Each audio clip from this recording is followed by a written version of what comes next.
इस वीडियो में मैं आपसे बात करूंगा, जैसा कि आप सबको मालूम है, अधीनस्थ बोर्ड यानी कि RS-MSSB बोर्ड द्वारा एलडीसी भर्ती परीक्षा की आंसर की जारी हो चुकी है। अब आंसर की में तो आपके जो आउट ऑफ सिलेबस वाले क्वेश्चन है उसमें कोई बदलाव नहीं किया, यानी कि उन्होंने डायरेक्ट जो आंसर है वही बताए हैं। अब आगे क्या बोर्ड फैसला लेता है, जो आउट ऑफ सिलेबस है क्या उन क्वेश्चन में कोई चेंज नहीं करेगा, क्या उनमें बोनस अंक देगा, या फिर वो फाइनल आंसर के समय उन क्वेश्चन को डिलीट करेगा, या फिर उनके जो अंक है वो बाकी के क्वेश्चन में बराबर बांटेगा, इससे जुड़ी कोई भी अपडेट आएगी सबसे पहले आपको इसी यूट्यूब चैनल पर देखने को मिलेगी।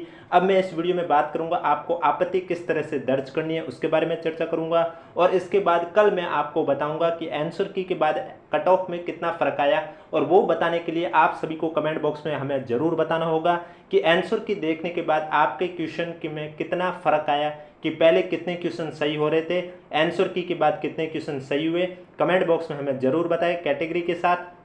इसके अलावा अगर अभी तक आपने हमारा टेलीग्राम ग्रुप ज्वाइन नहीं किया है तो लिंक नीचे डिस्क्रिप्शन में दिया हुआ, आप जाके ज्वाइन कर सकते हो। वीडियो पसंद आए तो वीडियो को लाइक करें, चैनल जरूर सब्सक्राइब करें, क्योंकि एलडीसी भर्ती परीक्षा से जुड़ी पल पल की अपडेट आपको इस यूट्यूब चैनल पर देखने को मिलेगी। तो जैसा कि आप देख सकते हैं आज की डेट यानी कि 12 सितंबर में अधीनस्थ बोर्ड ने अभी अभी प्रेस नोट जारी किया है, जिसमें स्पष्ट रूप से लिखा हुआ है कि बोर्ड द्वारा दिनांक 11 अगस्त 2024 को आयोजित परीक्षा लिपिक ग्रेड सेकेंडरी कनिष्ठ सहायक संयुक्त सीधी भर्ती परीक्षा 2024 के प्रथम प्रश्न पत्र परीक्षा कोड 191 और द्वितीय प्रश्न पत्र परीक्षा कोड K12 19 नहीं है, L91 है, और द्वितीय प्रश्न पत्र का जो परीक्षा कोड है वो K12 का मास्टर प्रश्न पत्र तथा इसकी प्रारंभिक उत्तर कुंजी बोर्ड की वेबसाइट पर जारी कर दी गई है। यानी कि बोर्ड की वेबसाइट पर आपको क्वेश्चन पेपर और आंसर की दोनों पेपरों की देखने को मिलेगी, और आपको जो मिलान करना है अपने क्वेश्चन पेपर से तो वो कैसे मिलान करना है वो बता देता हूं। उससे पहले वीडियो को लाइक नहीं किया तो एक बार वीडियो को लाइक कर लीजिए और चैनल जरूर सब्सक्राइब कर लीजिए। और इस वीडियो में मैं चर्चा करूंगा आप आपत्ति है वो कब से कब तक दर्ज कर सकते हो, इसके लिए चार्ज कितना है, उन सभी की चर्चा करूंगा। तो अब आपको मिलान कैसे करना है, बोर्ड की वेबसाइट पर जो क्वेश्चन पेपर अपलोड किया गया उसे आपको डाउनलोड करना होगा और आंसर की को भी डाउनलोड करना होगा। उसके बाद आपको मास्टर प्रश्न पत्र में देखना है कि क्वेश्चन नंबर 1 है वो आपके पास जो पेपर है उसमें कौन से नंबर पर है। जैसे कि क्वेश्चन नंबर 1 का आंसर है वो बी है, तो आपको देखना आपके पास जो पेपर है उसमें वो क्वेश्चन अगर 88 पे है तो आपको 88 का आंसर बी सेलेक्ट करना है। इस तरह से आपको आंसर चेक करना है। ऐसा ना हो कि आप डायरेक्ट आंसर की ही डाउनलोड कर रहे हो और अपने क्वेश्चन पेपर से मिलान कर रहे हो और फिर कह रहे हो कि आंसर की हमारी गलत आई है। तो ऐसा बिल्कुल नहीं है, आंसर की सही है, और आपको कैसे चेक करना वो मैंने बता दिया है। अब आगे क्या लिखा हुआ उसके बारे में भी बताता हूँ। यदि किसी परीक्षार्थी को प्रश्न पत्र में सम्मिलित किसी भी प्रश्न या उसके उत्तर के संबंध में कोई भी आपत्ति हो, यानी कि अगर आपको किसी भी क्वेश्चन या आंसर में आपत्ति हो, चाहे वो आपके मल्टीपल आंसर सही होने की आपत्ति हो, या क्वेश्चन सही नहीं दिखाई दिया, या उसका ट्रांसलेशन गलत है, या आउट ऑफ सिलेबस क्वेश्चन है, किसी भी प्रकार की आपत्ति है, तो निर्धारित शुल्क के साथ दिनांक 24/9/2024 यानी कि 24 सितंबर को रात को 12:01 बजे से लेकर 26 सितंबर की रात को 11:59 बजे तक अपनी ऑनलाइन आपत्ति बोर्ड की वेबसाइट पर दर्ज करवा सकते हैं। आप हमारे चैनल से जुड़े रहिए, क्योंकि जैसे ही लिंक एक्टिव होगी मैं आपको बता दूंगा किस तरह से आपको आपत्ति दर्ज करनी है। तो जो आपको आपत्ति दर्ज करने का समय दिया है वो 24 सितंबर से लेकर 26 सितंबर तक का दिया है। 24 सितंबर की रात को 12 बजे से लेकर 26 सितंबर की रात को 11:59 बजे के बीच में आप कभी भी अपनी आपत्ति दर्ज करवा सकते हैं। आगे लिखा हुआ है परीक्षार्थियों को परीक्षा में अलग अलग सेट के प्रश्न पत्र उपलब्ध कराए गए हैं। अपलोड किए गए मास्टर प्रश्न पत्र में उनको उपलब्ध कराए गए प्रश्न पत्र के सभी प्रश्न अलग अलग क्रमांक पर सम्मिलित हैं। उनके प्रश्न पत्र में किसी प्रश्न के उत्तर के दिए गए विकल्पों का क्रम भी अपलोड किए गए मास्टर प्रश्न पत्र के उत्तर के विकल्पों में भिन्न क्रम में हो सकता है। यानी कि आप जो मास्टर प्रश्न पत्र के अकॉर्डिंग जो क्वेश्चन देखोगे आपके पास पेपर है उसमें विकल्प भी देख लेना, क्योंकि हो सकता है जो ऑप्शन है उनका भी क्रम उल्टा ऊपर नीचे हो सकता है। अतः यह भी सूचित किया जाता है कि वे बोर्ड की वेबसाइट पर अपलोड किए गए मास्टर प्रश्न पत्र की प्रश्न संख्या व उत्तर के विकल्पों के क्रम के आधार पर ही अपनी आपत्ति दर्ज करें, और इसका ध्यान आवश्यक रखें। यानी कि आपको जो आपत्ति दर्ज करो तो आपको जो बोर्ड की मास्टर प्रश्न पत्र पेपर अपलोड किया गया है उसी के अकॉर्डिंग आपको आपत्ति दर्ज करनी है, वही स्वीकार की जाएगी। आप अपने पेपर के पास जो है उसके अकॉर्डिंग दर्ज नहीं करनी है। यानी कि अगर आपके पास जो पेपर है उसमें अगर आपको 4 नंबर क्वेश्चन में डाउट है तो वो 4 नंबर का क्वेश्चन आपको मास्टर प्रश्न पत्र में देखना है कि उसमें वो क्वेश्चन कितने नंबर पर है। अगर उसमें वो 12 नंबर पर है तो आपको आपत्ति 12 नंबर के क्वेश्चन पर डालनी है, न कि 4 नंबर पर। इस बात का ध्यान अवश्य रखें, क्योंकि फिर गलत हुई आपत्ति तो आपकी जो आपत्ति है वो स्वीकार भी नहीं होगी। आगे लिखा हुआ है बोर्ड द्वारा प्रत्येक आपत्ति का शुल्क ₹100 निर्धारित किया गया, यानी कि पर क्वेश्चन जो आपका चार्ज है वो ₹100 है। अगर आप 4 क्वेश्चन पर आपत्ति दर्ज करोगे तो ₹400 लगेगा, 2 क्वेश्चन पर करोगे तो ₹200 लगेगा, यानी कि एक क्वेश्चन का जो पर क्वेश्चन चार्ज है वो ₹100 है। इस हेतु परीक्षार्थी बोर्ड की वेबसाइट पर उपलब्ध ऑनलाइन आपत्ति के लिंक पर जाकर अपने SSO ID के माध्यम से देय शुल्क ई मित्र पेमेंट गेटवे या ई मित्र कियोस्क पर जितने प्रश्नों पर आपत्ति करनी है उसके अनुसार प्रति प्रश्न ₹100 की दर से देय शुल्क का भुगतान करें।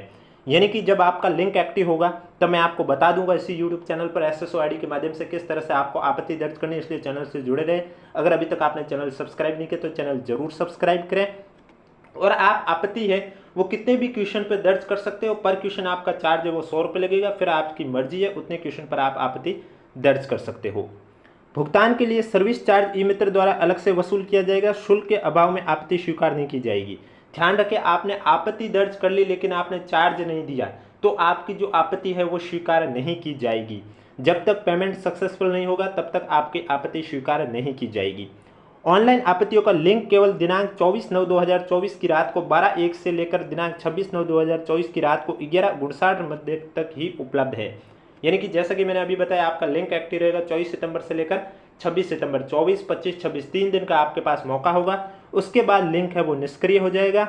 अन्य किसी माध्यम से या निर्धारित तिथि के बाद भेजी गई आपत्तियां स्वीकार नहीं की जाएगी। और आप अगर 24 से लेकर 26 के बीच में ऑफलाइन दोगे तो वो आपकी आपत्ति स्वीकार नहीं की जाएगी। और उसके बाद भी अन्य किसी भी तरह से आप अगर आपत्तियां सेंड करोगे तो वो स्वीकार नहीं की जाएगी। आपत्ति सिर्फ आपको ऑनलाइन SSO ID के माध्यम से ही दर्ज करनी है। 24, 25, 26 3 दिन का समय है। इस 3 दिन में आपको पर क्वेश्चन ₹100 चार्ज देना है। इस तरह से आपको आपत्ति दर्ज करनी है। आपत्तियां केवल एक बार ही ली जाएगी। आपत्तियों के लिए पोर्टल पर स्टैंडर्ड ऑथेंटिक पुस्तकों के प्रमाण ही ऑनलाइन संलग्न करें। ध्यान रखें आप जो प्रूफ दे रहे हो वो स्टैंडर्ड ऑथेंटिक बुकों का ही प्रूफ होना चाहिए। ऐसे प्रमाण के प्रत्येक पृष्ठ पर अपना रोल नंबर। अब ध्यान रखना कि आप जिस भी क्वेश्चन पर आपत्ति दर्ज कर रहे हो तो उस पर किन बातों का ध्यान रखना है। जिस भी पृष्ठ का आप प्रूफ दे रहे हो उस प्रत्येक पृष्ठ पर अपना रोल नंबर आपको लिखना है। संबंधित प्रश्न की क्रम संख्या लिखकर ही अपलोड करें। अब प्रश्न का क्रम संख्या जो मास्टर प्रश्न पत्र है उसका क्रम संख्या लिखना है, ना कि आपके पास जो पेपर है उसका। संदर्भ में आपको पुस्तक का नाम लिखना है, लेखक का नाम लिखना है, प्रकाशक का नाम लिखना है, पुस्तक का संस्करण वर्ष कौन सा वो लिखना है और पृष्ठ संख्या कौन सी है वो भी लिखा जाना आवश्यक है। वांछित प्रमाण संलग्न नहीं होने की स्थिति में आपत्तियों पर विचार नहीं किया जाएगा। जैसा कि अभी बताया अगर वो सभी आपने नहीं लिखा है तो आपकी आपत्ति है वो उस पर विचार न करे वो शायद।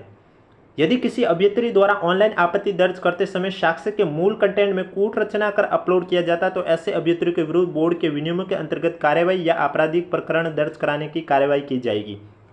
अगर आप ऑनलाइन आपत्तियों में कोई जो ओरिजिनल कंटेंट है उसके साथ कुछ एडिट कर लेते हो, जैसे कि आपने देखा होगा सूचना सहायक भर्ती परीक्षा में ऐसी समस्या आई थी, एक क्वेश्चन में 50 नंबर का कोई क्वेश्चन था, उस पर जो ऑनलाइन ओरिजिनल कंटेंट था उसमें कुछ एडिट करके विद्यार्थियों द्वारा दिया। अब विद्यार्थियों की इसमें कोई गलती नहीं थी, उन्हें बस आगे से जो कंटेंट मिला उन्होंने सीधा कॉपी पेस्ट कर दिया। इस वजह से अब बोर्ड को ऐसा लगा कि स्टूडेंट द्वारा ऐसा किया गया, उन्होंने जो ओरिजिनल कंटेंट है उसके साथ एडिट करके हमें प्रूफ दिया। तो इस पर बोर्ड ने नोटिस भी जारी किया था लगभग 685 स्टूडेंट का और उन्हें वार्निंग दी थी कि नेक्स्ट टाइम इस बार तो माफ़ करें लेकिन आगे से ध्यान रखें अगर आप कोई प्रूफ दे रहे हैं तो स्टैंडर्ड ऑथेंटिक बुक का ही दीजिए, किसी यूट्यूब चैनल, किसी टेलीग्राम चैनल या किसी वेबसाइट का नहीं देना है। आपको स्टैंडर्ड ऑथेंटिक बुक का देना है। उस बुक के ऑथर का नाम लिखना है, कौन सा संस्करण ये लिखना है, पेज नंबर कौन सा ये लिखना है, पुस्तक का नाम लिखना, प्रकाशक का नाम, ये सभी चीज़ें आपको उस पेज के ऊपर लिख के ही अपलोड करनी होगी। परीक्षार्थी द्वारा आपत्ति शुल्क के पेटे अधिक जमा कराई गई राशि का किसी भी स्थिति में रिफंड नहीं होगा। ध्यान रखें आप आपत्ति दर्ज कर रहे हो उसके बाद आपको रिफंड नहीं मिलेगा, अतः वे आवश्यकता अनुसार ही देय शुल्क जमा कराएं। इसलिए आप जितना हो सके उतना आवश्यकता अनुसार ही आप पेमेंट करें। ऐसे नहीं आप हर क्वेश्चन पर आपत्ति दर्ज करते जा रहे हो लेकिन आपको पेमेंट रिफंड नहीं मिलेगा, ये आपको ध्यान रखना है। आगे लिखा हुआ है प्रभारी अधिकारी IT सेल RSS को प्रेस नोट के साथ मास्टर प्रश्न पत्र प्रारंभिक उत्तर कुंजी अपलोड कराने हेतु प्रेषित है। कृपया ऑनलाइन आपत्तियां प्राप्त होने की अंतिम दिनांक के शीघ्र बाद प्राप्त ऑनलाइन आपत्तियों की प्रति में सॉफ्ट कॉपी संलग्न दस्तावेजों को प्रश्नवार नियम अनुसार RSS में प्रेषित किया जाना सुनिश्चित करें। ये कोई नहीं है, बस जैसा कि मैंने अभी आपको बताया है, इन बातों को आपको ध्यान रखना है। ऑनलाइन आपत्ति दर्ज करते समय किन बातों का ध्यान रखना है वो मैंने इस वीडियो में बता दिया है। वीडियो पसंद आए तो वीडियो को लाइक करें, चैनल जरूर सब्सक्राइब करें, क्योंकि जैसे ही आपका लिंक एक्टिव होगा मैं आपको स्टेप बाय स्टेप प्रोसेस करके बता दूंगा कि किस तरह से आपको आपत्ति दर्ज करनी है।